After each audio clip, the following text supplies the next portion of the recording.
in networking, if you're going to events, if you're going to writers' nights, eventually you're going to run into someone you recognize. It might be a hit songwriter, Right. it might be a big producer, it might be, Jim Catino from Sony, or, a label person. Right. You're going to, and when I first moved here, and there's articles on the websites, guys, where I confess all of this. It's pretty hilarious.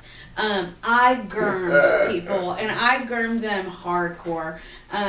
And just for people who don't know what gurming is, can you explain gurming and how that came about as a word? No, I don't know. I really don't know how it came about as a word, but just let me tell you, publishers, PRO people,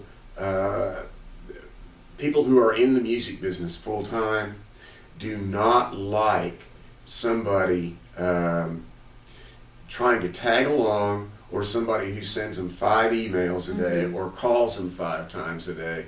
That's grooming.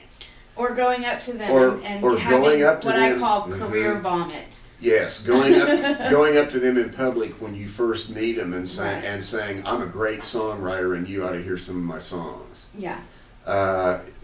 That's pretty much the guarantee that they will never listen to any of your songs. Right. And when I first got to town, I gurmed a lot of people, and then I got a job working for the Nashville Songwriters Association, and which was great for me because I got to meet people in a way that I didn't have to gurm them because I was Right. working for an association that they were associated with. However, once I started developing real friendships with writers and people who had cuts and stuff, they would see what I was doing in public, and I got called out on it. And by a very big hit songwriter actually called me out on it and was like, Jimmy, that's gurming. That is so not cool. That person Right. is never going to take a meeting with you.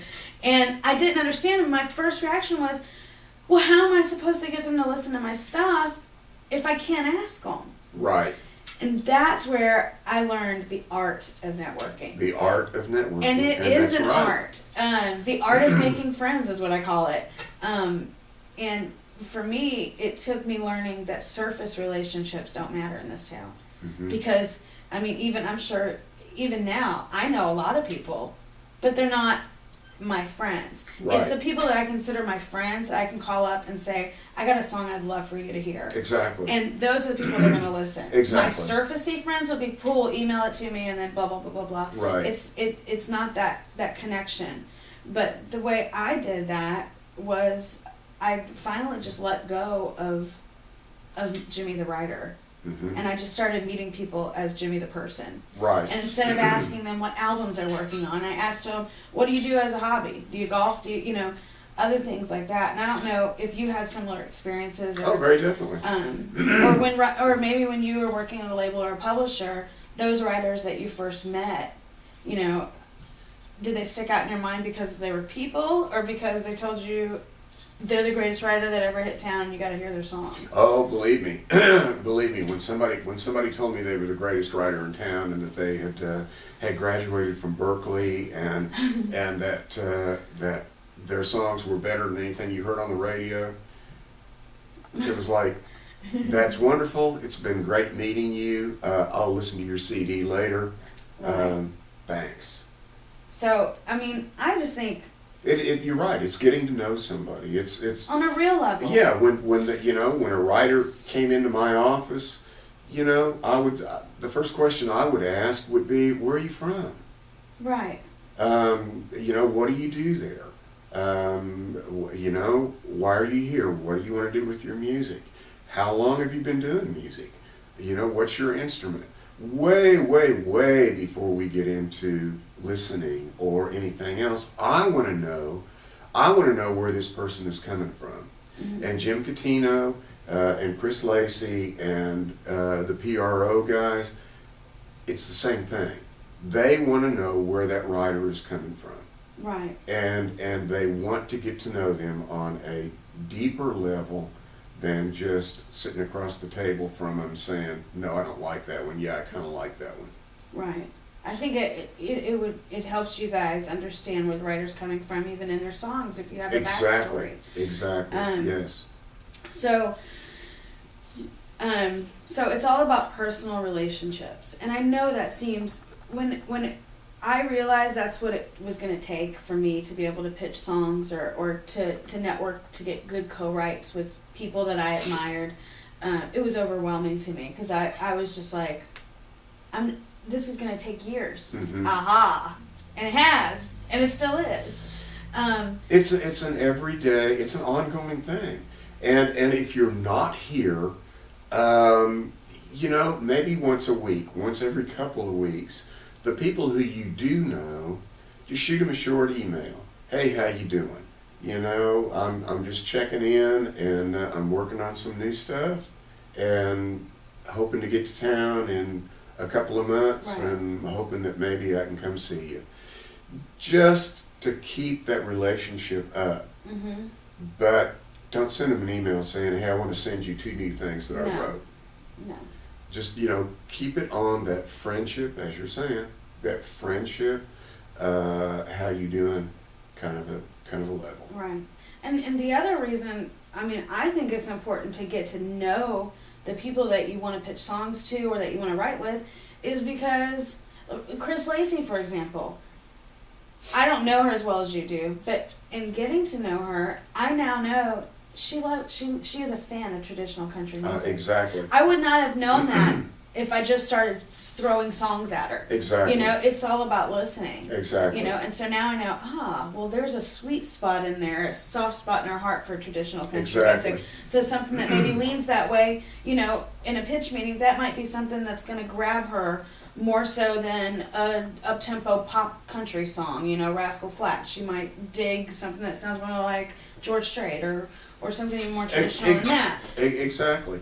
And each, you will learn the more that you get into it, what these people's personal likes and dislikes in songs are, and it's kind of a baptism by fire kind of a thing. Mm-hmm. You may have to take them something that they really, really hate Mm-hmm. at some point to find out, he or she doesn't like songs about drive-ins and high school proms. Right. Cheryl Blackman That doesn't kind of like thing. songs about being a musician.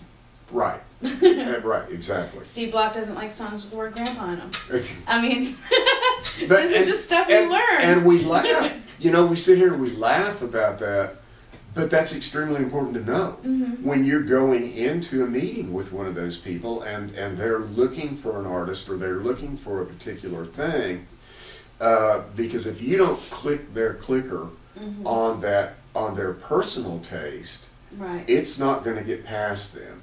Right. Now, I've pitched songs that I didn't really care for, but I knew they were great songs. Right. But still, they have to touch you on that song plugger or that representative to an artist, that A&R person, that producer, the artist themselves. They have to touch those people on a certain level, whether it's exactly what they like or not. Right. But knowing exactly what they like gives you a big leg up. Or dislike. Dislike. Yeah. So let's say we've networked, we've made some contacts, that, we feel like, okay, I want to approach this person. Okay. Or maybe, and this is, I've done this, I'm going to admit this, I'm going to give you an inside tip. There has been events where certain people in town, you know who you are if you're watching this, because we know each other now, may have had a few too many to drink. Right. And I may not have actually met them in person. Right. However, I knew that they probably wouldn't remember. So, sometimes, you gotta feel the situation out, but typically it was somebody, maybe I didn't meet them, but I have a friend who knows them. And Right, blah, blah, blah. exactly. So I would just send an email to them. Hey, this is Jimmy. I met you at so-and-so. You said, it was cool to contact you. And then went from there. And I've since built really great relationships that way. So there's all kinds of little ways that you can do stuff like that. And the tips are in that article, How to Pitch Your Songs. But the important thing is, in your first contact, you weren't shoving material down No, your throat. never. You just simply said, hey, I met you at the Jason Aldean #1 party at BMI. Yeah. And you were gracious enough to tell me that I could contact you, Mhm. and that's what I'm doing now. And hopefully down the road, Right. we can get together and maybe I can play you a song. Right, and that's exactly, and I keep those emails to like 1 or 2 sentences. Mhm. Really good seeing you last night or last week or whatever. I have, and sometimes I'll mention, hey, I know you're working on the Reba project. I think I got a song that might be good for that. But and that's it depends. That's down the road. But that's that's not down the the first road. email. That's exactly That's right. That's typically down the the road. second or third. Once you kind of get, a conversation going between you and that person, and normally, and I never say I have more than one song, even if I do. Exactly. Because I don't want to overwhelm that person and go, oh God, this chick is going to bring in 50 songs for me to hear. But it's also important. It's also important that you get a response. Right. And if you don't get a response within a couple of days, don't start firing off emails. Saying, hey, I sent you an email, I met you, and don't do that. Here again, that comes down to grooming. Right. And, if they want to respond to you when they get the opportunity to, they will. If they don't, then what you need to do as a writer is the next time you're here in town is attend some events and try and meet them again and see if you can kindle that fire And if you enough. meet them again, Yeah, don't mention Right. that, well, yeah, I sent you an email, but you never wrote me Ex- back. yeah, You don't exactly. want, and I don't want to make it sound like there's all these rules to, but there are. there are, but I don't want it to seem like they're way up here, on this huge pedestal and, and you're not worthy of their friendship. That's not the case. It's just Mhm. business. And the best way, some of the best business deals in the world were made on handshakes and were made on friendships, and that's how they Exactly. started. And so that's why Exactly. we're trying to drive the point home to you that everything here is really based on relationships. And there's many ways to go about it, but the number one thing not to do is gurn. Right. Really important. So that first contact, I always send an email just because instead of calling someone, because that way I'm not interrupting their day. I have no idea how many meetings they have that day, what's going on, if they're having a bad day. I don't want to take the chance of calling someone and pissing them off Exactly. or being off-putting in any way because I've interrupted them. Well, email, even though email is less, is a lot less Invasive. friendly than Yeah. than a phone call. Still, what you're saying is right on. In the first place, if you call somebody and they don't recognize your name, Mm-hmm. which if you didn't really meet them or if you just met them for 10 seconds, Right. the chances of them taking the phone call are slim to none, number one. Right. And if you leave a message, then it's something else that they have to do. Mm-hmm. If you can send them an email and it just pops up there with the rest of their emails and they skim through it and it's a little 2-line thing, hey, I met you at the such and such party, it was good seeing you, hopefully down the road I can play you a song or two, thanks Right. so much, boom, you're done. It's taken them 10 seconds to read that email, Mm-hmm. your name hopefully has somewhat imprinted in their mind, and to meet them again, to run into them again somewhere down the line, hopefully they'll go, oh yeah, I met you remember you. before, Yeah. and yeah, you sent me a real nice email. Yeah. And just talking about emails, one other thing that I learned from a friend of mine who works at a label, when you send an email, do not send that thing that they have to send a confirmation back that they received it. Absolutely Especially not. to label people, they see that as a liability. They won't even read it. They'll delete Absolutely it. not. The sender, I can't remember what it's called. It's Yeah. a notice it's of a confirmation. receipt. Yeah, Do it's not an email put that on your confirmation, yeah. emails. Also, on your emails to label and publishing people, don't mark it as high priority Mm-mm. or anything like that. And I know that it's tempting to do those things because you want so bad validation. They got my email, they read it. Trust me, if you send it, they got it.